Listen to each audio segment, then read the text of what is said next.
Thought you knew better. Do your fucking research.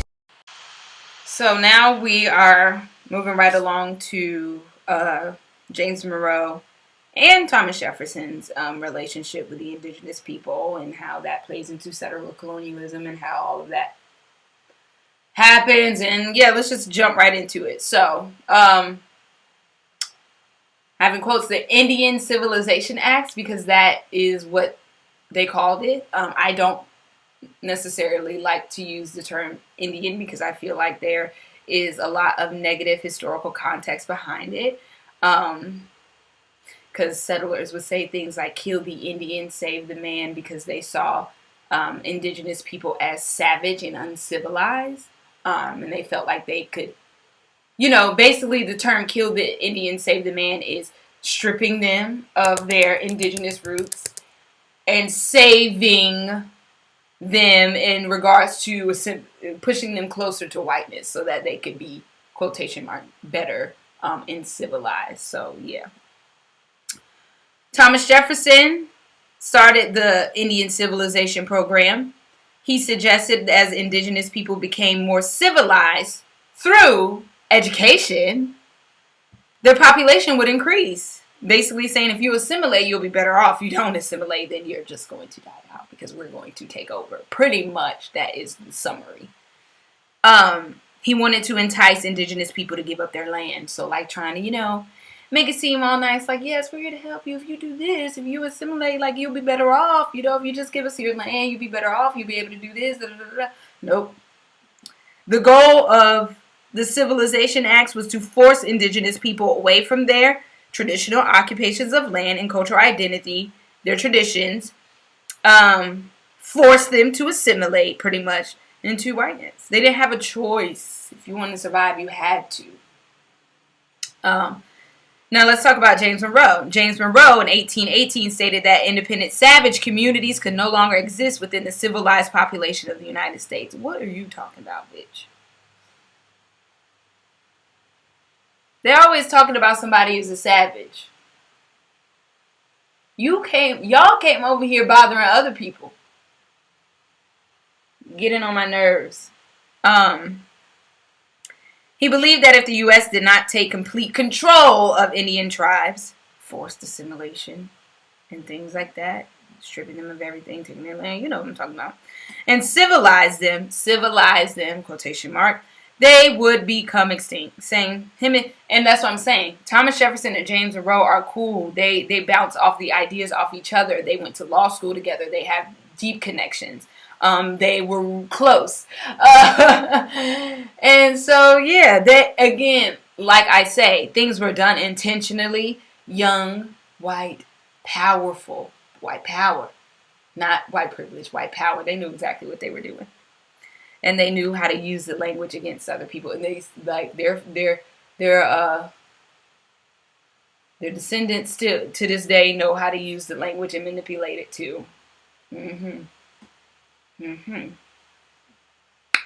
Congress responded in 1819 by approving $10,000 annually for the Indian education under the Indian Civilization Act, also known as the Civilization Fund Act. Encourage education for indigenous tribes through the civilization programs led to the formation of 52 schools over the next decade, which were administered either by the federal government or by Christian missions. Language is important. Again, I don't know if any of you might be new to me, but I made a video on indigenous history, and they were talking about the boarding schools, that they would take indigenous children away, put them in these boarding schools, and force them to assimilate, educating them to be white, forget everything that they once knew, strip them of their identity and everything.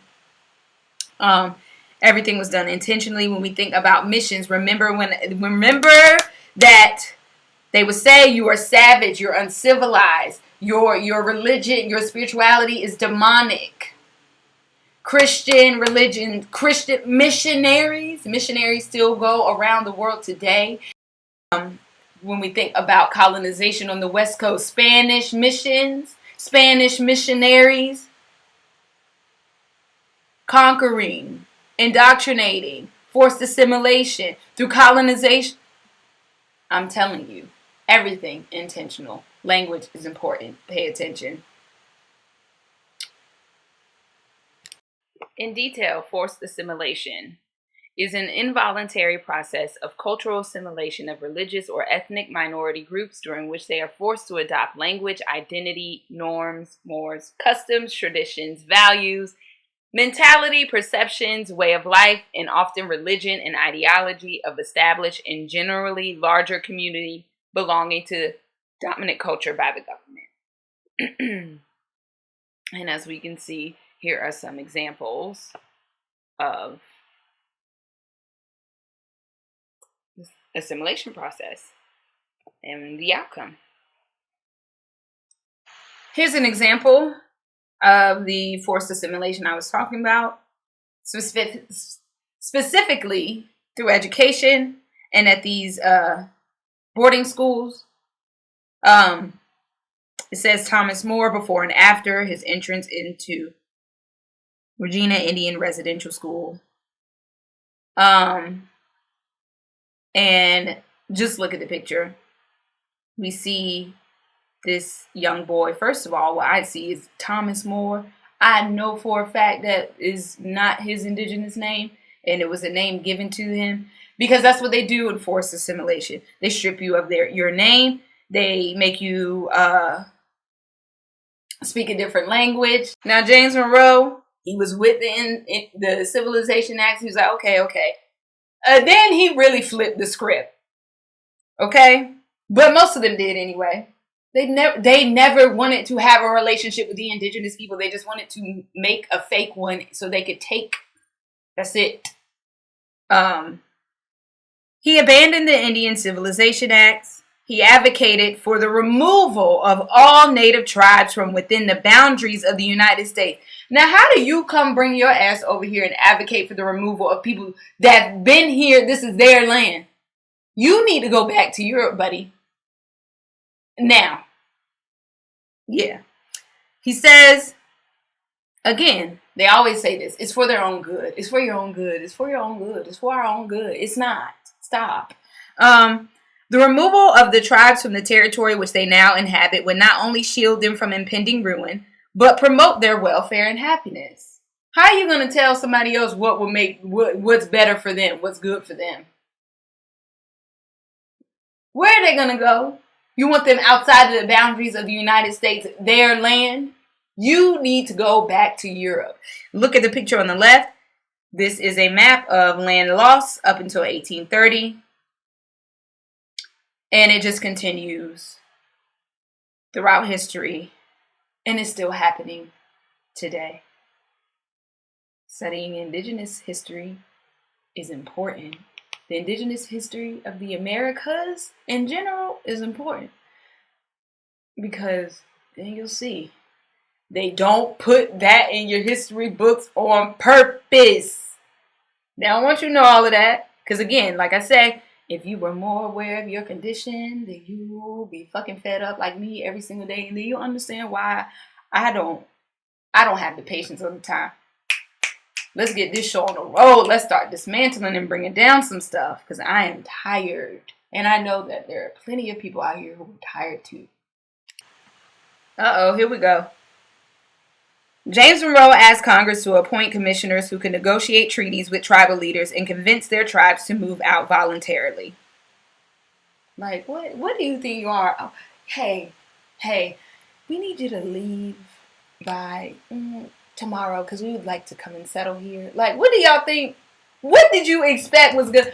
Why did you think that some of these indigenous people were just going to let you do that and not turn the fuck up and start coming after you? Why did you think that? And that's the problem. Whenever somebody resists and fights back, they're demonized by the whites.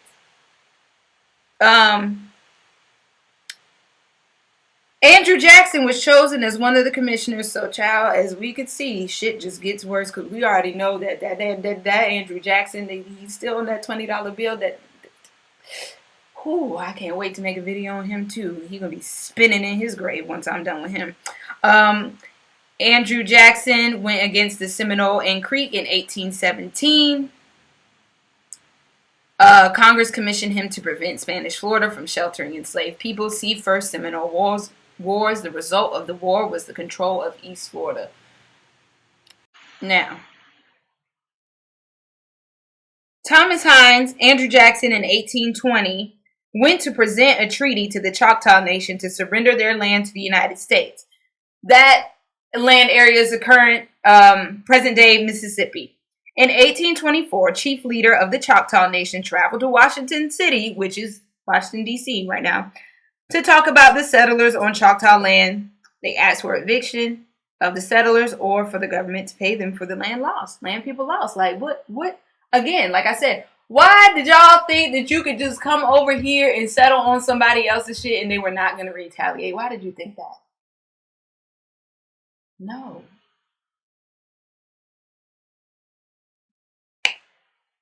But see, this is the fucked up thing about it. In 1825, the Treaty of Washington City was signed, and the Choctaw had to give up more of their land to the United States. Now, how did that work? Oh, sorry, I had to take a drink. And that's exactly why move away from talking about white privilege. It needs to be white power, white power, white power, because that's what this is. How do you just go and say that, I don't care, I'm going to write this up. The treaty is you're going to hand over more of your land, and that's it. You don't have any protection. You don't have any rights. No, none of that. It's mine now. White power. Having the power and control to do anything that you want and not be reprimanded for it. Tired of that. It's going to be dismantled. On May 28, 1830, Congress passed the Indian Removal Act, beginning the forced relocation of thousands of indigenous people in what became known as the Trail of Tears. Y'all.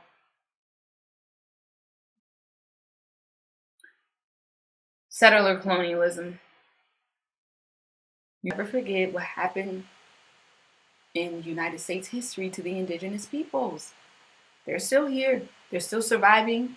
They're still fighting, still to this day. Before I go to the next one, I just want you to look at this map. You see, this is from Lewis and Clark Expedition. Y'all know that. Y'all know that. Sacagawea and stuff. But trust me, I'm going to make a video on that to really, really, really break down that and get really deep into it because it's a lot to unpack there. Anyway, we see the Spanish territory, Spanish Florida. See Louisiana Purchase. That's the French. Up in Canada, we got the British. Oregon country is split between Spain, Britain, and the U.S. So, yeah. Let's talk about the Monroe Doctrine now. The Monroe Doctrine declared the West a place of influence, established America as a global power, opposed European colonialism in the Americas. So it basically meant that the U.S. marked this territory and warned Europe to stay away. Now, what justifies this? Now, we have to remember, white power. Monroe Doctrine wasn't something that the other people agreed with. It was just the United States saying, hey, this is what this is, and this is what you're going to abide to, and that's that. Because we want to colonize too. Can't take it all. We want some too. Let's talk about manifest destiny. The term manifest destiny originated in the 1840s. It expressed the belief that it was Anglo-Saxon Americans' mission to expand, spread democracy from sea to shining sea, east to west. Not only that, across the globe. American exceptionalism also justified that Monroe Doctrine. The theory that the United States is inherently different from other nations, a belief central to American political culture since, what did I just say, the Revolution, 1776. That Americans have a unique mission, again, language, okay? Always saying you're on a mission to go do something. Sit down somewhere.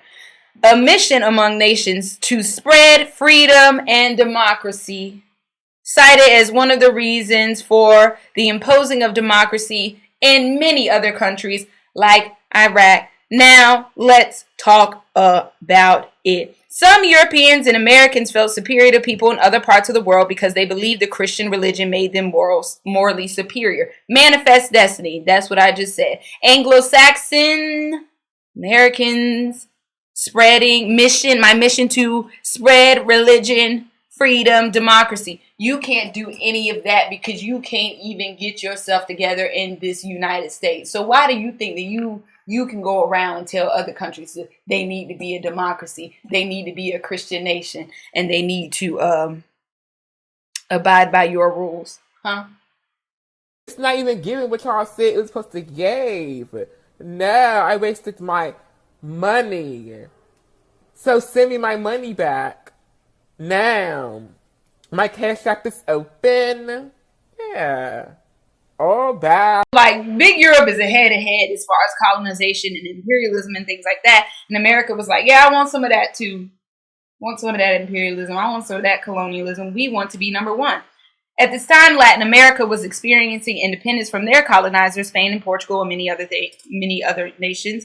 And the U.S. was like, yeah, they getting free over there, so I'm going to go ahead and make my way over there into their territory. And Britain was like, yes, go ahead and go. Those are our rivals. We would love for them to lose power. And besides, we trying to figure out what we could do with Africa. Years later, you get the Berlin Conference, Great African Cake, the splitting of the African continent. The video is on my Instagram page. I will be making a new one and editing that one too. But anyway, so the United States, working in agreement with the Great Britain, wanted to guarantee also that no European power move in, extension of that Monroe Doctrine. A century later, we get open door policy. I'll be making a video on that too. American imperialism. The late 19th century, which is the 1800s. U.S. imperialism, that's just picking up speed. They're like, oh yes, we are getting good at this. American imperialism consists of policies aimed at extending the political, economic, and cultural influence of the United States over areas beyond its boundaries. Military power begins to increase.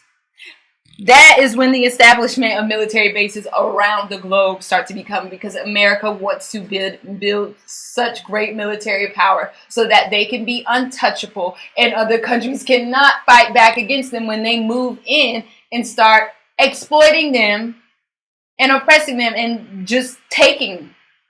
Anyway, American imperialism is again rooted in American exceptionalism. You know the definition of that. Social Darwinism. The idea that certain races and certain nations were superior to others. Social Darwinism, you can also say, is a part of that scientific racism, which leads to like the whole reason why colonization happens. Backed by white supremacy. We are more superior than you. You are inferior. On one end, it's we're here to save you. On the other end, it's you have no idea what you're doing because you're uncivilized, you're a savage place, you need to be just like this. And if you do not, then we're just going to take from you anyway. I recommend pausing to really analyze some of the political cartoons that I'm showing. Many political cartoons can be very racist, very anti-black, very fat-phobic. Especially during these times. Let's look at this one here. You see Uncle Sam is the authority figure, clearly, and he is reprimanding or talking down to other countries.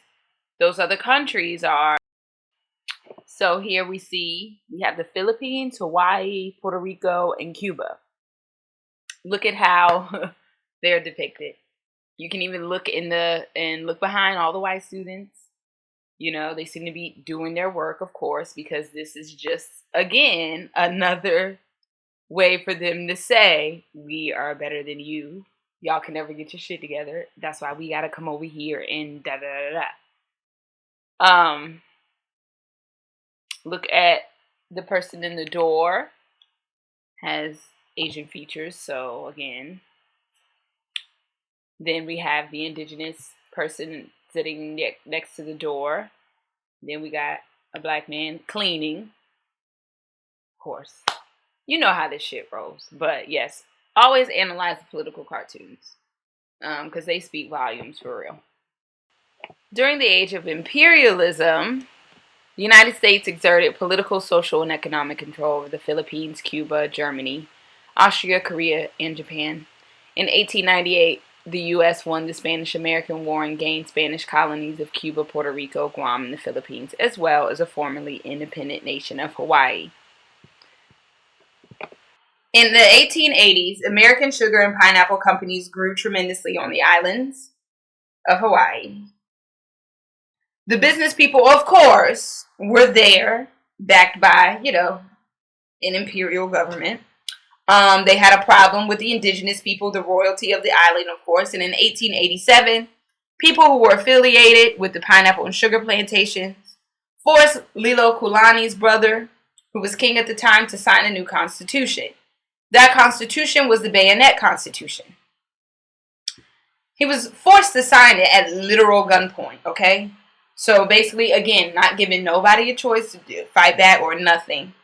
You do this or you die.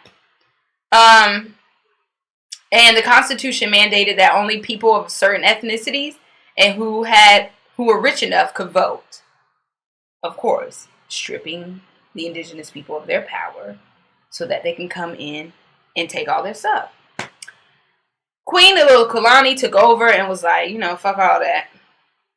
Restored voting rights to the native people. And, of course, the colonizers were mad as fuck. So the U.S. invaded Hawaii in 1893, set up a coup against the indigenous government, and that coup was led by Sanford B. Dole.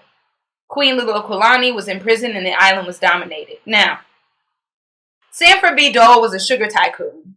After overthrowing the government and taking over the resources, Sanford B. Dole's cousin, James Dole, moved his ass from Massachusetts to Honolulu, started working, establishing pineapple plantations too, and then we get the Dole Pineapple Company outside of this. Americans, that's why I say that oftentimes you have benefited from colonization and imperialism. Here we have the quote by Henry Cabot Lodge, and we're going to deconstruct this and analyze it.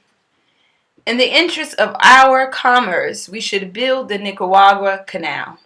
And for the protection of that canal, and for the sake of our commercial supremacy in the Pacific, we should control the Hawaiian Islands and maintain our influence in Samoa. And when the Nicaraguan Canal is built, the island of Cuba will become a necessity. The great nations are rapidly absorbing for their future expansion and their present defense all the waste places of the earth. It is a movement which makes for civilization and the advancement of the race, as one of the great nations of the world. The United States must not fall out of line of march. Now, what I see here is we should control, maintain our influence. So what are you influencing in Samoa? The great nations, again, social Darwinism, thinking that races in other nations are more superior to others. The great nations are rapidly absorbing for their future expansion, intentional. Everything was planned. Coming in and taking everybody's stuff and wreaking havoc. What are the waste places of the world? The waste places of the world are the places that you deem inferior. And so you go in and you colonize and do things. And at this point, after all of that, you have to remember that America became a global empire. America is an empire. And it begins to compete across the globe with other world powers. The essence of patriotism is war and imperialism in America. And all the people in power know it. Do you? Because to be patriotic in this country is to also be okay with war and the things that the United States does across the globe. And I'm not okay with it at all. You can thank President William McKinley for patriotism and all that bullshit.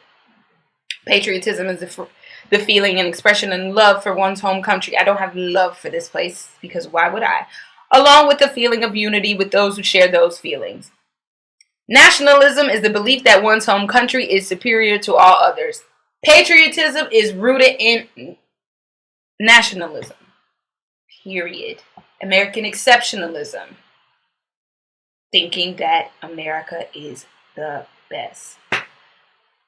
Here's a quote from him. The year is going to be a year of patriotism and devotion to country. I am glad to know that people in every part of the country mean to be devoted to one flag, the glorious stars and stripes. People of this country mean to maintain the financial honor of the country as they maintain the honor of the flag. Meaning, again, he equated going to war with making money, being loyal to the flag.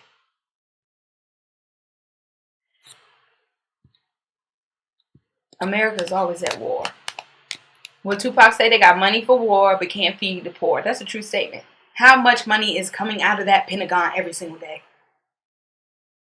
What's going on in Haiti? You can look to the U.S. What's going on in Colombia? Look to the U.S. It continues to this day. War, imperialism.